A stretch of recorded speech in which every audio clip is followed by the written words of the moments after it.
ने अपना कीमती वक्त निकालकर आज के इस इंतखाबी जलसे में शिरकत की। मैं आपका अपनी दिल की गहराइयों से आपका शुक्रिया अदा करता हूं। मैं आपको ये बात बताने आया हूं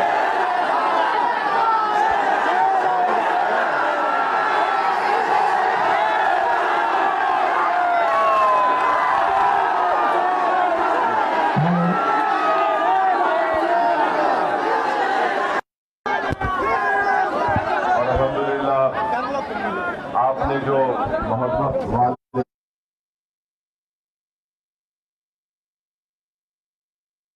का जिंदगी भर मखरूज रहूंगा।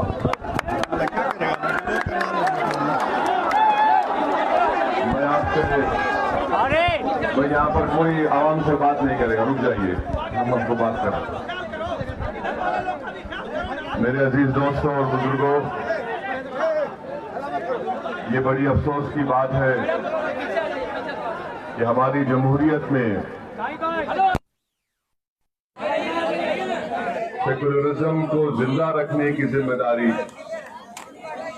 ज्यादातर शरीयतों पर आयद कर दी गई है। आप जहां कहीं भी जब सेकुलरिज्म की बहस की तो हमेशा हर सेकुलर पार्टी जो अपने आप को सेकुलर कहती है मगर कोई सेकुलर नहीं है, सब एक से एक फिरका परस्त है। हर पार्टी ये कहती है कि सेकुलरिज्म को जिंदा रखने की जिम्मेदारी भारत की अक़लियतों में पर है और सबसे ज्यादा मुस्लिम अक़लियत पर है। मैं आपको ये बताने आया कि सेकुलरिज्म को जिंदा रखना ये तमाम सियासी पार्टियों की जिम्मेदारी है। और असदुद्दीन ओवैसी आपको ये बात बताने आया है कि मैं सेकुलरिज्म का कोई कूली नहीं हूं, मजदूर नहीं हूं कि उठाकर लेकर चलता रहो। इसको चालू मत कीजिएगा, जब जरूरत पड़ेगा तब सीटी मारेगा। हर सियासी जमात पर होनी चाहिए, मगर अफसोस ये है कि सेकुलरिज्म को जिंदा रखना, उसको अपने कंधों पर उठाकर लेकर जाना, ये अक़लियतों पर आयद कर दी गई है। और इसीलिए आज आप देखते हैं कि जितनी सियासी पार्टी जो आपका वोट लेना चाहती है वो आपको ये समझती है कि आप उन सियासी पार्टियों के गुलाम हैं, उनके नौकर हैं। वो किसी को भी टिकट दे देंगे तो आप उनको वोट दे देंगे। मैं आपको ये पैगाम देने आया हूं, मेरी सियासी लड़ाई का मकसद एक ही है कि हम इस दुनिया में अगर आए हैं तो अल्लाह के फजल करम से आए हैं। और मैं आपको ये बात बताने आया हूं कि हम किसी के मोहताज न कभी थे, न है, न रहेंगे इंशाअल्लाह। हम हमेशा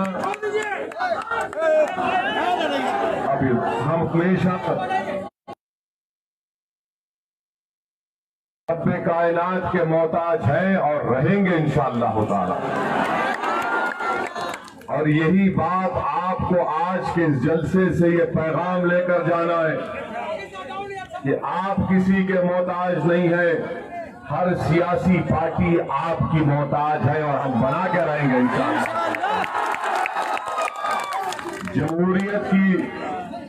जमहूरियत की खूबसूरती यह है कि अवाम ताकतवर होती है और हर सियासी पार्टी अवाम का मोहताज होता है। मगर यहां पर उल्टा खेल हो रहा है, यहां पर उल्टा खेल हो रहा है और हर सियासी पार्टी ये समझ रही है कि अक़लियतें कहां जाएंगी हमको छोड़कर। अक़लियतें हमारे मोहताज हैं, अक़लियत हमारे घर के गुलाम है, हमारे घर के नौकर है।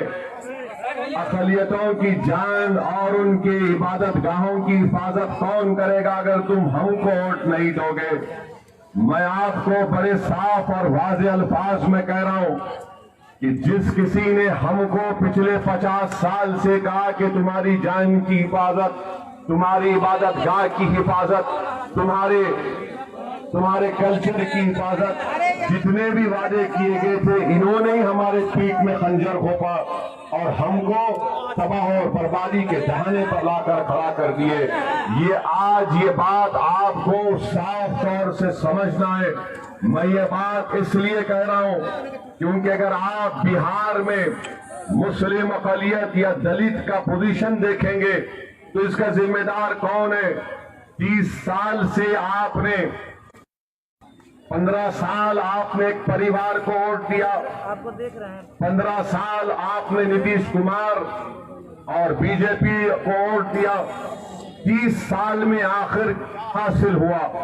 मैं आज के इस शेरघाटी के शेरों के सामने बीच में खड़ा हूं, ये बात कहना चाहता हूं कि मैं ये जो बात कर रहा हूं बिहार के तीसरे मरहले की चुनाव के इलेक्शन की मुहिम के खत्म होने तक मुझसे बहस कर लो, तुम 5 मिनट मेरे सामने नहीं ठहर सकोगे।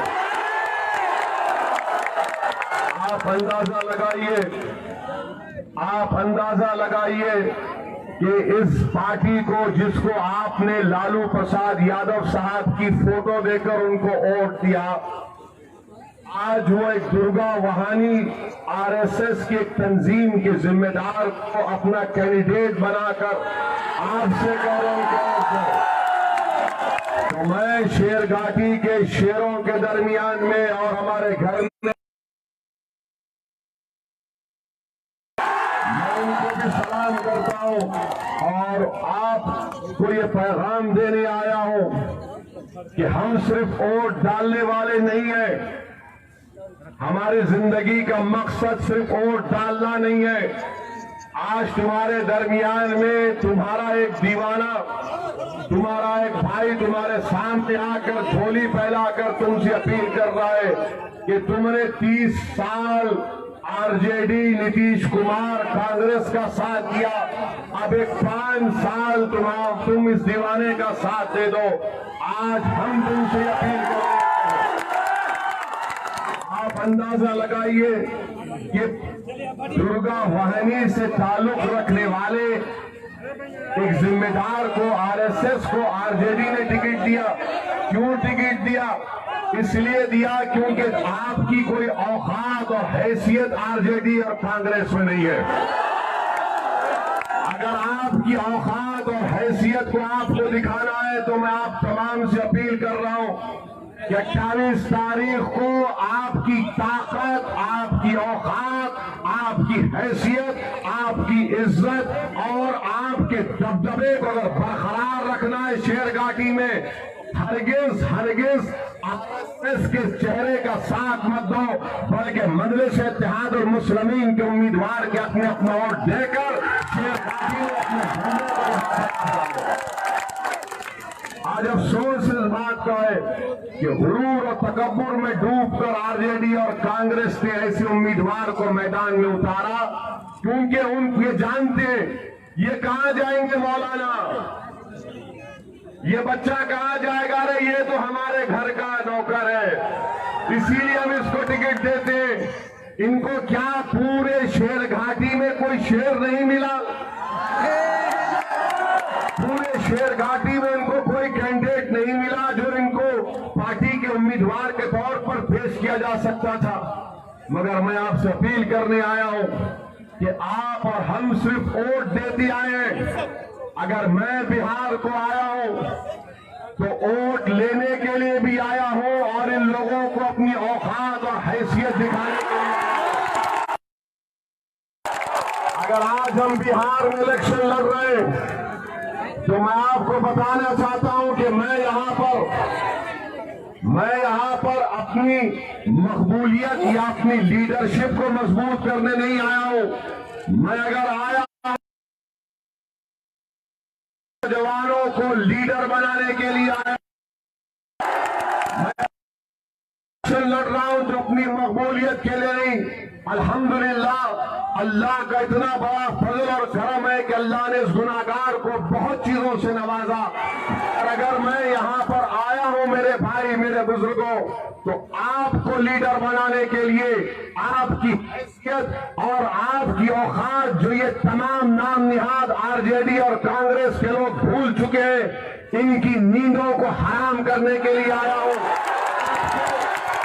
आपके हक को मनवाने के लिए आया हूं, ताकि शेर घाटी में हमारे बच्चों के लिए स्कूल खुले, ताकि शेर घाटी में इस विधानसभा में 10-10 किलोमीटर का चक्का जाम होता है, इनको इसकी फिक्र काम कराए तो ऐसा लग रहा है कि हमारी जिंदगी है।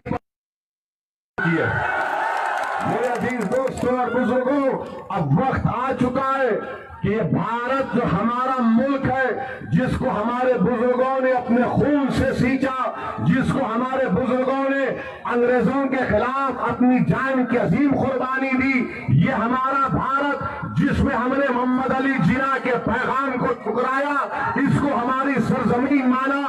इस मुल्क में हमने बाबा साहब अम्बेडकर का संविधान अपने आप को लिया, और आज बाबा साहेब अम्बेडकर का संविधान हम तमाम से कहता है, बाबा साहेब अम्बेडकर ने तो संविधान बनाया, अकलियतों को, हमारे दलित भाई बहनों को, आदिवासियों को बाबा साहेब अम्बेडकर ने संविधान बनाकर उसमें आर्टिकल्स बनाए, मगर बाबा साहेब अम्बेडकर ने हमको यह भी कहा कि ये जो संविधान मैं तुमको देकर जा रहा हूं, इसको अगर हासिल करना है तो इलेक्शन लड़ो, सिर्फ वोट मत डालो बल्कि वोट लो, अपने नुमाइंदों को कामयाब करो, ताकि आप जब आपके मुकद्दर के फैसले होंगे, जब तुम्हारे मुकद्दर के फैसले होंगे, तो तुम्हारे मुकद्दर के फैसले तुम तय करोगे।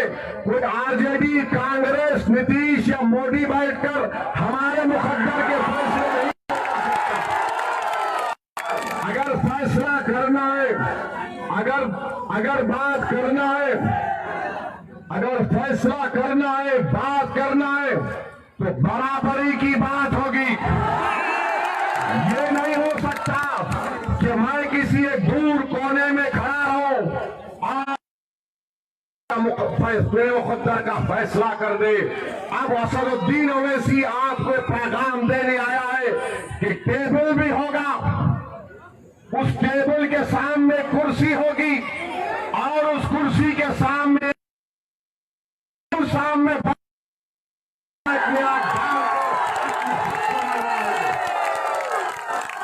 ये कब तक एक कुर्सी पर बैठकर हमको खड़ा करेंगे, हाथ बांधकर खड़े रहो, नजरें नीची करो? नहीं मेरे भाई, अपना हाथ बांध के खड़े रहेंगे, न नजरों को नीचा करेंगे, बल्कि चेयर को लाकर रखकर पैर पे पैर डालकर उस जालिम से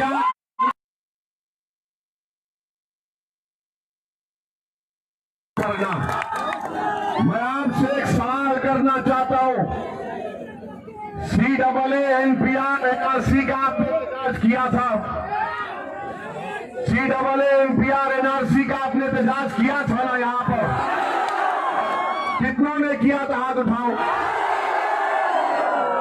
क्या आरजेडी और कांग्रेस के लोग तुम्हारे साथ एहतजाज में थे? जब सर्दी में हमारी ये माँ बहनें सुकर रही थी, सर्दी में ज़ेरे आसमान निकलकर CAA NPR NRC के खिलाफ एहतजाज कर रही थी, तो कहां थे युवराज? कहीं क्या थे? अपने घर में बैठे हुए थे। हम अपनी बका की लड़ाई लड़ रहे थे। जिस किसी ने भी CAA NPR NRC की एहतजाज में हिस्सा लिया, मैं आपको दिल की गहराइयों से सलाम करता हूं, अल्लाह तुमको सलामत रखे। और खास तौर से हमारी उन मां और बहनों को जिन्होंने अपने घर से निकलकर हम तमाम को एक उम्मीद दी कि अब जमहूरियत में एहतजाज करने का तरीका भी हमारी मां और बहनों ने पूरे भारत देश में हमको सिखाया। मैं उन सबको सलाम करता हूं। मैं एक और बात आपके सामने अर्ज करके यहां से रुखसत हो जाऊंगा। मैं आपको बता रहा हूं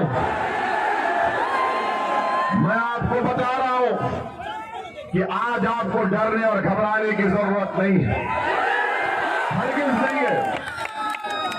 बीजेपी सुनिए, मेरे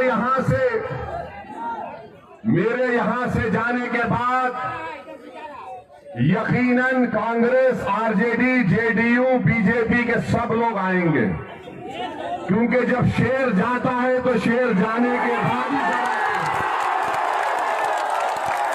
तो आएंगे और आकर एक बात जरूर कहेंगे सबके सब। आरजेडी कांग्रेस बोलेगी ओवैसी वोट कटुआ है,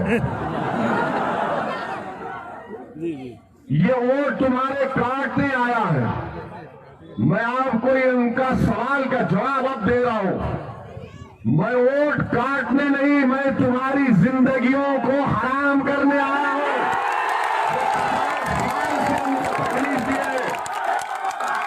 मैं वोट काटने नहीं आया हूं, मैं वोट तुम्हारा लेने आया हूं। मैं तुम्हारे दिलों को मिलाने आया हूं। मैं तुम्हारे दिलों में जो जज्बात छुपे हैं वो उसको अपनी जबान से उसकी तर्जुमानी करने की कोशिश कर रहा हूं। जो हमारी माँ और बहनों की आंखों में अपनी औलाद के ख्वाब छुपे हैं, उन ख्वाबों को पूरा करने की हम कोशिश कर रहे हैं। मैं दिलों को मिलाने आया हूं और दिलों को मिलाकर रखूंगा इंशाअल्लाह ताला।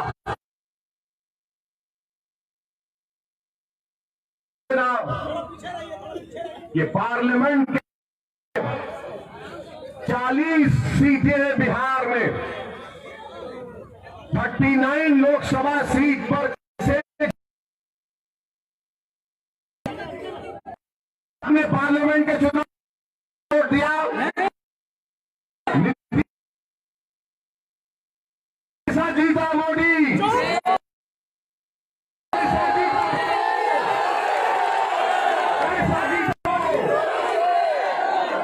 जब हमने वोट नहीं दिया, वोटर आरजेडी का वोटर सब मोदी को वोट दिए। अब ओवैसी तुम्हारे सामने आकर भीख मांग रहा है। एक मर्तबा अपनी जमात का साथ दे दो, अपने इत्तेहाद का सबूत दो। मेरे अजीज दोस्तों और बुजुर्गों, एक अलायंस हुआ है।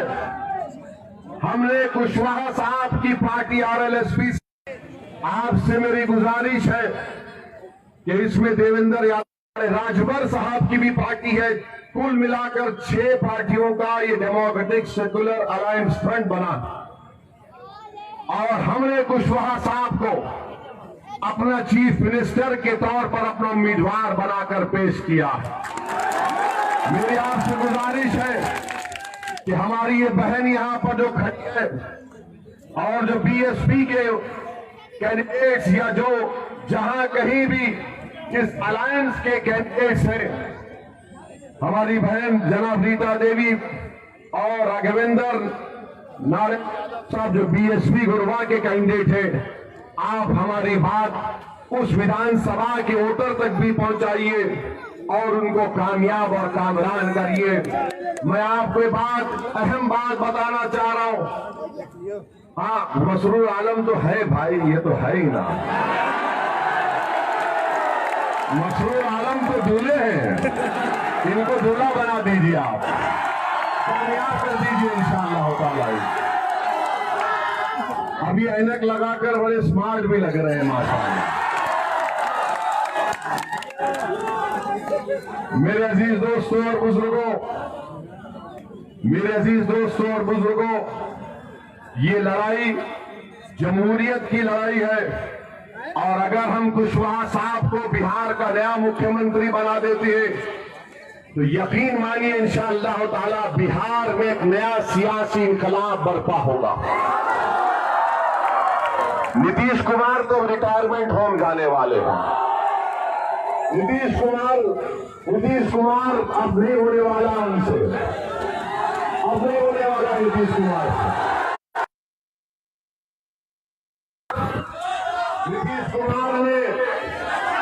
नीतीश कुमार आरजेडी और कांग्रेस से, सुनिए, नीतीश कुमार आरजेडी और कांग्रेस ने 5 साल पहले गठबंधन के नाम पर आप तमाम को झूठ और धोखा देकर वोट हासिल किया कि हम बीजेपी को रोकेंगे, संघ मुक्त भारत करेंगे। मगर 1.5 साल के अंदर नीतीश कुमार जाकर मोदी क्या इसका जिम्मेदार आरजेडी नहीं है? क्या इसकी जिम्मेदार कांग्रेस नहीं है? तो आपका धोखा को हासिल किया तो आप के ऊपर जिम्मेदारी आज होती है कि अब की बार आप अपने वोट को जाय होने से बचाइए। ये जो डेमोक्रेटिक सेकुलर अलायंस बनाया गया है इसके हक में तमाम उम्मीदवारों को कामयाब करिए। अब डरने और घबराने की जरूरत नहीं है। भारत के प्रधानमंत्री ने नरेंद्र मोदी ने लॉकडाउन के नाम पर पूरे भारत के गरीब जिंदगियों को बर्बाद करके रख दिया। नरेंद्र मोदी वजीर आजम नोटबंदी निकाले, नोटबंदी के नाम पर पूरे गरीब कारोबार छोटे बड़े कारोबार खत्म हो गए।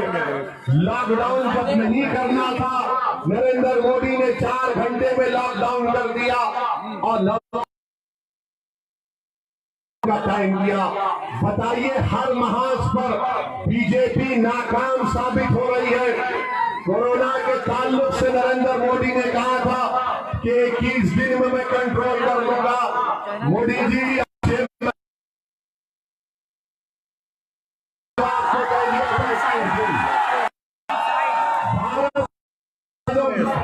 भारत के वजीर आजम को झूठ कहा कि गलवान की रैली में ना कोई घुसा है ना कोई घुसा हुआ है।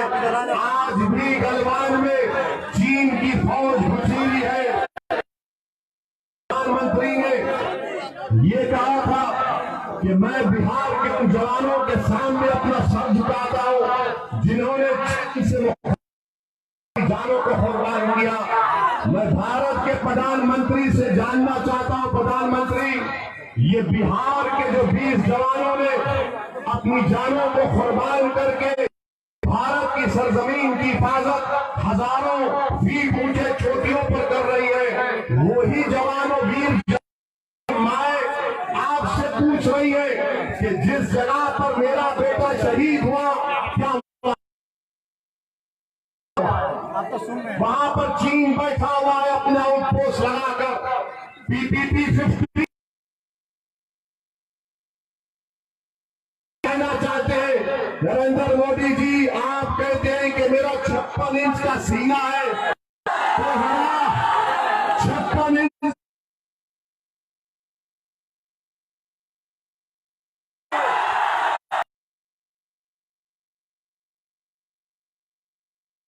दिखाती है, हमको डराती है। अरे चीन से मुकाबला करना खाली सेलफोन या ऐप बैन नहीं दिखाओ। ये हमारे वजीर आजम के पास नहीं है सिवाय इसी के कि कोरोना हुआ तो तबलीगी जमात को जिम्मेदार खड़ा कर दिया। कोर्ट ने कई हाई कोर्ट ने कह दिया कि तबलीगी जमात के लोग जिम्मेदार नहीं। कोई जवाब नहीं। बिहार को आए, बिहार के इलेक्शन के बारे में दूल्हे भाई के बारे में बात किया। अरे बिहार का चुनाव है, ओवैसी को पाकिस्तान से जोड़ दिया योगी तुमने।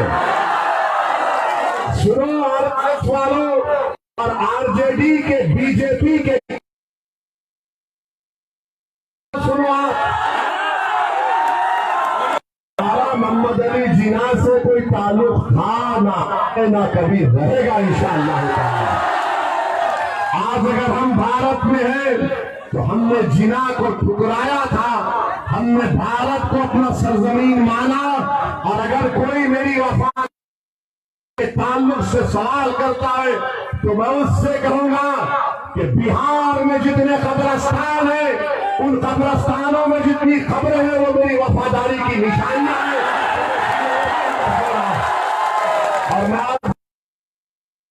सीना तान के जिंदगी गुजारो, किसी से डरने और घबराने की जरूरत नहीं है। अमन को मजबूत करो, जमहूरियत को मजबूत करो। और जमहूरियत कब मजबूत होगी? जब तुम सिर्फ वोट डालना नहीं बल्कि वोट हासिल भी करना तुम्हारा काम होना चाहिए। यही चंद बातें आप तक पहुंचाना था, क्योंकि हमें एक और जलसे में जाना है। आपसे इजाजत चाहता हूं और आपसे वादा कर रहा हूं, कि इंशाअल्लाह इलेक्शन के बाद सुन लीजिए, इलेक्शन के बाद मैं भी आऊंगा और अपने छोटे भाई को भी आप बुलाऊंगा।